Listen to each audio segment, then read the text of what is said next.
Hi everybody, and welcome to my first of two videos on this, the Pentax 67-2. This is a medium format. The Pentax 6x67-2 is a medium format interchangeable lens SLR. What that means is the lens can be taken off and a different one can be put on, and it has a single lens, and the light from the lens goes to the viewfinder so you can look at exactly what the lens is seeing. And when you push the shutter button, the light from the lens goes to the film, so what you see in the viewfinder is basically exactly what the film will see too. It has a 3-mode meter. The 3 modes are matrix, which is a 6-segment matrix, a center-weighted option, and a spot metering option. It has an electronically controlled shutter with speeds from 4 seconds to 1/1000th of a second with the control dial, and an automatic mode. The speeds on the slow end go out to 30 seconds. With the standard TTL viewfinder installed, the magnification on the viewfinder image is 75%, meaning you'll see an image that's 75% of the size that the negative will see. That's a very, very large image considering that the negatives for this camera are 400% the size of a 35mm negative. 75% magnification on a Pentax 67-2 is a lot of magnification. With the standard TTL prism installed, you have 90% viewfinder frame coverage, which means, let's say that the image you're looking at here represents what's going to be on the film. 90% frame coverage means you'd lose about 5% on each side, tops and bottoms, in the viewfinder. It would still be recorded on the film. If you have the standard prism that doesn't have a meter built into it, you have 95% frame coverage, and if you have the waist level viewfinder, you have 100% frame coverage. The camera does have interchangeable focusing screens, and the flash sync on this camera is at 1/30th of a second. So let's talk a little bit about the camera model history. This is a camera designed for high-end professionals, not just professionals, high-end professionals who are going for the best image quality that they can achieve with a camera. Until you get to large format, that's a whole different world. But for the standard professional photographer, this was the pinnacle. It's a medium format system, meaning it takes 120 film. The negatives, like I mentioned, are 400% larger than the 35s, which means if you have a standard 35mm negative, let's say it's about this big, the negative for the 6x7 is the whole frame that you're looking at. The 35mm negative is 24 millimeters by 36. This guy is 55 by 70. So really huge negatives. Unlike previous 6x7 models, the 67-2 includes a long exposure mode. That's this button here. We'll see it in a minute. It doesn't destroy your batteries. If you've ever used a 6x7, an MLU, or an older 67 and tried to do an overnight photo, it wasn't kind to your batteries at all. In fact, in bulb mode, my 6x7 MLU will drain a brand new battery in about 3 hours. That's not the case with this. This switch right here operates the camera slightly differently, and it preserves your batteries when you're doing long exposures. This camera was made by Asahi Optical Company, or Pentax. I believe at that time they were owned by Hoya, in Japan from 1998 until either 2004 or 2009, depending on the source that you read. My guess is that the 2004 sources were a typo on an original source, and everyone just copied it without fact-checking it, because I am fairly certain these were produced until 2009. 2009 is when Pentax discontinued all of the film camera production. And my understanding is that this and the 645N2 were the last two film cameras to be discontinued. This was preceded by the Pentax 67. It was concurrent with the 645N2 and some other 35mm bodies. And it was followed by nothing, and for the foreseeable future will continue to be followed by nothing. Pentax has said, Ricoh has said, that they have no interest in continuing the 6x7 line, and it makes sense. A digital 6x7 would have a $100,000 sensor in it, at least with the economics of the mid-20 teens. And so until sensor technology changes meaningfully, or the cost of sensor production comes down to a point where sensors are basically free, the 6x7 format is not going to see that many new cameras unless somebody decides to build one for film. Alright, if you have your 67-2, let's start taking a look at some of the features. We'll start here on the top.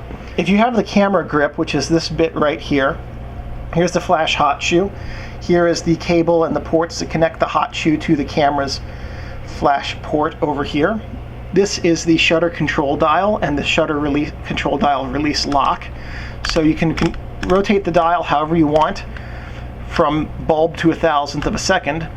But if you want to get from bulb to flash sync or automatic, you have to hit this button to rotate it, and to take it off of those you have to hit that button as well. This little orange arrow is your shutter speed indicator. This little switch next to it is the film speed set switch, and in the second video when we load film into this camera I'll show you how that works. Little switch right here that has these three rectangular icons next to it, this is your metering mode switch, and we'll see a little bit in the second video about how that works, and I'll explain the differences between the modes. This little orange indicator right here is your compensation indicator dot, and this right here is your compensation setting dial.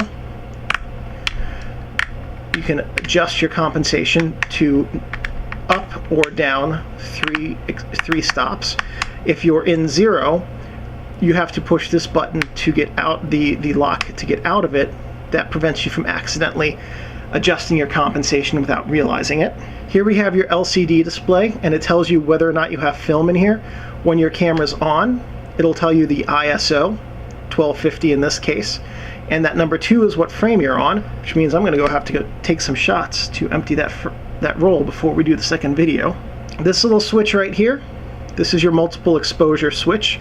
This is your film advance lever.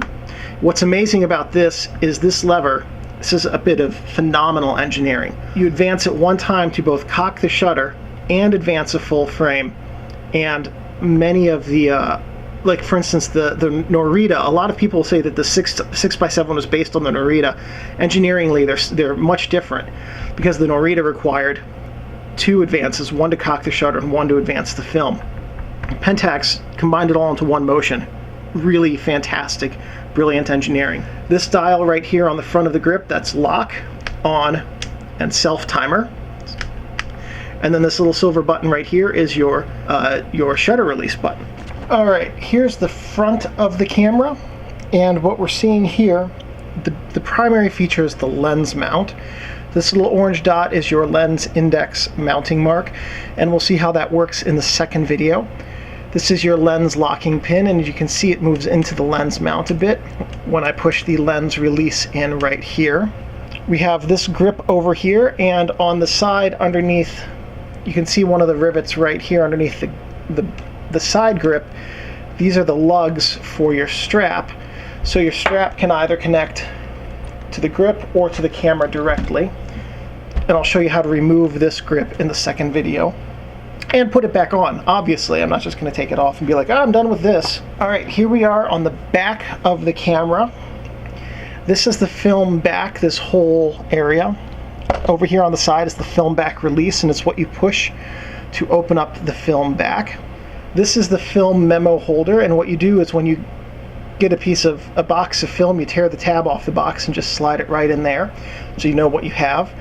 This indicates whether you have 120 or 220. We'll see how that works in just a moment. This is just an ergonomic grip right here. The ML button stands for metering lock. This button right here is part of the ISO function, and when I show you how to change ISO in the second video, we'll see how to use that. Here's your viewfinder. Here's your viewfinder diopter adjustment. Goes way over, all around. Here we are on the camera's bottom, and we have a few things here. This is the tripod bushing, that's easy. Here we have the serial number. Asahi Optical Company, made in Japan. Tells you where it was made and by whom. This is the battery chamber right here, and I'll show you how to change batteries in the second video. These are the spool locks and releases. And when we look at changing film in the second video, I'll show you how these work. Here we're looking inside of the camera. So there's a few things to look at here. This is your new film chamber. This is where you would put the new film when you load it. This empty spool will go over here to the film take-up chamber. And what happens is when you take pictures, the film moves this way and is taken up over here. Everything else inside the body of the camera is designed to help deliver quality pictures. We have a film roller here and here, here and here, and these help the film move smoothly through the camera. That little guy right there and that little guy, those are your initial guide pins. They help to guide the film through the camera. These two inner silver bars, the long ones, the film rests on these, and with the film pressure plate sandwiching against it when the back is closed, that helps keep your film flat on plane. And these ones on the outside are for the paper that's on the outside of the film, and helps to keep that moving through smoothly and flat as well. This little spring, and then there's an identical one over here. These keep tension on the spool as it's being rolled up over here and unrolled over here, and then serve to help eject the spool when you're done with it, so you can grab it. More film rollers over here. They help guide the film in this way. Then we've got the film pressure plate right here that sandwiches down over that. And then this is the shutter curtain. This is what opens and closes when you take pictures. And as you can see, the size of the shutter opening here, that's the size of the negative, and that's huge. By comparison, here is the size of a 35mm negative from my Pentax LX. You can see how much smaller this negative, the 35mm negative, is than the 6x7 negative, which is 400% larger. It's hard to express how huge that is. And then here, this little orange indicator, 120, 220, when you load in your film and you're pulling it through, you'll advance it till the start arrows line up with that, and then you know you're good to close the back. And I'll show you exactly how to do all of that in the second video when I show you how to load and unload film. So the Pentax 67 II followed the wildly successful 67, which was itself the follow-up and revision to the 6x7 models. The 67 ran for the longest of all four of the iterations of the Pentax 67 cameras. So the 67 II was the best of them, but because of the onset of the digital era, the 67 II was phased out. And if digital had never come along, I would be shocked if the 67 II weren't still the top professional film camera on the market being made today. The 67 II featured a redesigned body with improved ergonomics over the 67, which the 67 was itself a huge step over the 6x7 bodies. It was the last of the high-end professional Pentax cameras. Currently, if you're on a reasonable budget for medium format, this is the easiest high-quality entry point into medium format. The lens selection is wide and generally very affordable by medium format terms. These bodies run anywhere from $500 to $1,300 in the middle of 2016. $500 would be a really good price. $800 would be about average. Typically an $800 camera will come with a lens. Compare that to a Hasselblad, which could still be $2,000. You know, when I say it's the easiest point of entry into medium format, there are cheaper options, but this is the easiest point of entry for its generation of cameras, which is to say anywhere from the mid to late 90s up until modern medium format film bodies. It retains some of the 6x7 weaknesses in the metering linkage, for instance. With a TTL meter, with any prism, you have to mount the prism before you mount the lens. Otherwise, you could damage or break the metering linkage between the prism and the lens, rendering the meter completely useless in your camera. So always mount the prism first to protect your camera's meter linkage. And also there's another big weakness with the 67 II, which is that parts are no longer available for this camera, even though it was the most recently made medium format professional grade Pentax body. I don't know anyone who performs repairs on these anymore because they can't get the parts. They're hard to do. Some of the parts that are available don't fit correctly, and there's no guidance on how to modify the parts to make them work. So to that end, 67 II is at some point not going to be with us anymore. We will reach a point when there are no more working 67 IIs and they can't be fixed. So enjoy them while we have them and take care of them so they last as long as they can. Now, a couple things not to do with your 67-2. Don't touch the shutter curtain. When we open up the back, don't touch it with your fingers. Don't put your fingers through the shutter curtain opening when it's open and let the shutter curtain slam on your fingers. It might sound like it feels great. First off, it doesn't. And secondly, it's a great way to destroy your camera. The mirror that we see underneath the lens here, don't touch that mirror because the oils from your finger can cause it to tarnish and degrade and smudge, and that's going to affect your ability to focus the camera.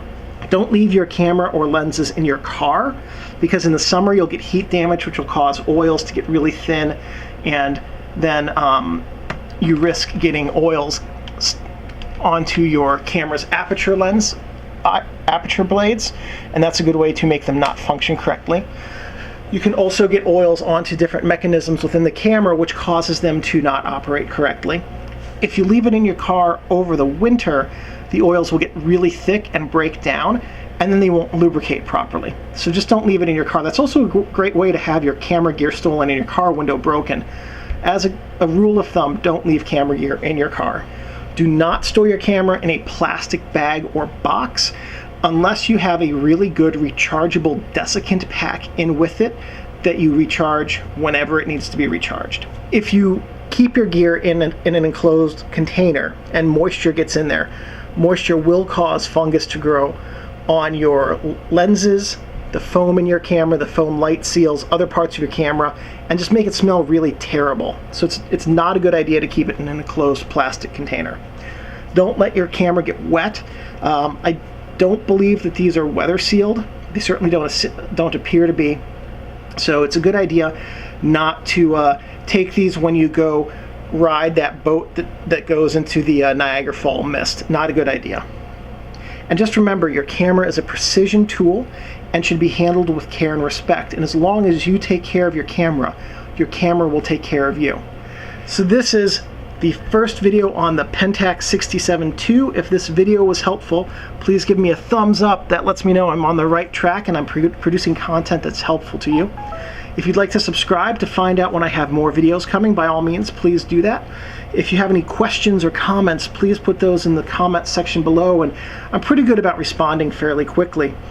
And one last thing, thank you guys for watching.